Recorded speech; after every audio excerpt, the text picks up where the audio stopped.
great. And thankfully so, because Michael Rooker, the actor who plays Yondu, is a phenomenal actor. He's fucking awesome. A lot of my geeks know him from Mallrats. You know, his body of work is beyond that, and he's just great. He breaks down Rocket. He's like, look, man, you got us into all this shit, doing shit that you don't need to do. You know, you fucking up. He's like, well, how do you know this? I know this because I'm the same fucking way. You know, I push everybody away. People don't fucking like me, whatever, you know? But, yeah, it was a good movie. Everybody got there. Everybody emerged out and did their fucking best. Can't talk about the new characters without talking about Kurt fucking Russell. Kurt fucking Russell was the shit in this movie. Now, being the comic book geek that I am, I had a couple issues with them changing a couple characters in their roles. Mainly because Ego is not Star-Lord's father in the comics. Jason of Spartax is. Still a villain. You know, Ego has always been a villain. Ego's a Thor villain, mostly. But yeah, they put him in this, and he's also not a Celestial. No, he's a Universal Elder, but he's not a Celestial. But they changed it. You know, they could take some liberties. Okay, fine. You know, you want to do some things and not have to expand so much on Marvel's space attributes, because there's a lot of shit going on in space in Marvel.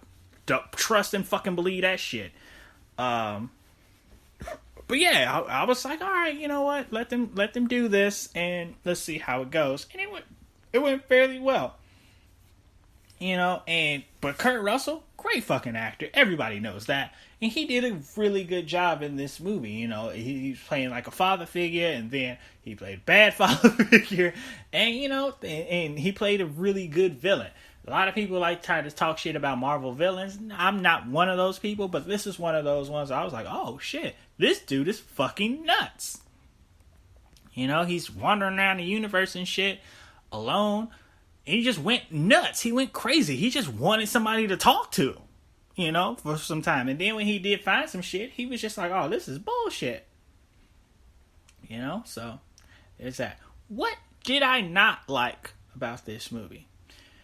Now, this is a cop-out answer. It wasn't too much that I didn't like about it. What I didn't like was, it was just, I want to say that I wanted to see more, but like that, I didn't like that. I didn't get more. You know what I mean? Also, there was not a lot of progression. If you're watching this movie and you're trying to find out more about Infinity Stones, it ain't happening. They don't really bring them up. They bring them up maybe once or twice. You know what I didn't like? And I didn't like it, and then I got home and I figured out why. The timetable in this movie. Now, a lot of people are going to watch this movie and be like, what the fuck is happening? And why aren't they forwarding this storyline? A lot of the reason behind that is when this movie takes place. This movie takes place 2 months after the first Guardians of the Galaxy. So they're still in 2014 in this movie. A lot of things in the Marvel Cinematic Universe hasn't happened yet at this point in the movie.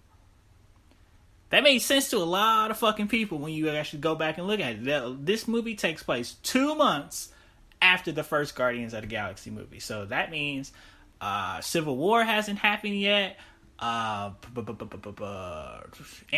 hasn't gone on yet. It's Doctor Strange hasn't happened yet. Any movie that came out after Guardians of the Galaxy hasn't happened yet in this continuity. And I think that was a really good job on that. The Sovereign. I let's go back to the things I like. I like the Sovereign. I actually like the Sovereign because I'm a person who admires beauty. You know, I admire beauty, and I've said this on many of occasions that when I do have that, I'm looking for someone perfect to have children with, and I mean perfect on a genetic fucking level, yo. So I actually like them, and I also like the arcade way that they were fighting, they piloted all their ships remotely and shit, not straight up out there. So that was also kind of funny to me, you know. Back to what I didn't like. I didn't like You know, Baby Groot was adorable, was cool and all, but like I didn't like that they didn't give Groot enough times to say I am Groot. Groot really didn't speak a lot in this movie at all. You know, it was just like, oh, okay. Huh. And then I also didn't like that when I finally figured out exactly where this movie was going, that they kind of drug it along just a little bit. I was like, okay, I get it. This is going to happen now.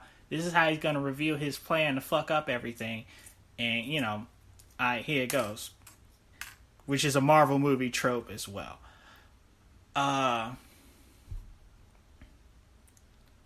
So what did I take home from this movie? Well, the villain in this movie is called Ego. Is Ego, the living planet. And I'm watching it, and after a few times of watching it, a lot of things like kind of like get to me. Right at the point where he reveals that he's the one who caused Star-Lord's mother to have cancer. He put the tumor in her head. And once I figured that out, and then once I figured out his plan was basically he inhabited a bunch of places. When he was going out to search for life on other planets, he basically mated with, you know, a female on each planet, planted a part of himself on it, and was hoping to find one of his offspring with his genes, that way he could end up taking over the universe and be everywhere. Part of that was ripped off from an X-Men story called The Draco. It was about Nightcrawler's true parentage. It was back in like 2005 or something like that. Check it out. It's a pretty decent story. I liked it. Basically the same fucking story. But so first of all, I'm thinking to myself, damn, how fucking powerful is Ego that he can fucking change himself on a molecular level like that to successfully mate with people. Then he killed all of them. There's like a fucking mine of a graveyard underneath in the middle of this planet, you know? Which is kind of weird that, you know, he is the planet and like all his dead children and consorts were like on him, you know, but what I took from it was a lot of this movie had to deal with personal growth, and personal growth as an individual and personal growth as a family and going forward, you know?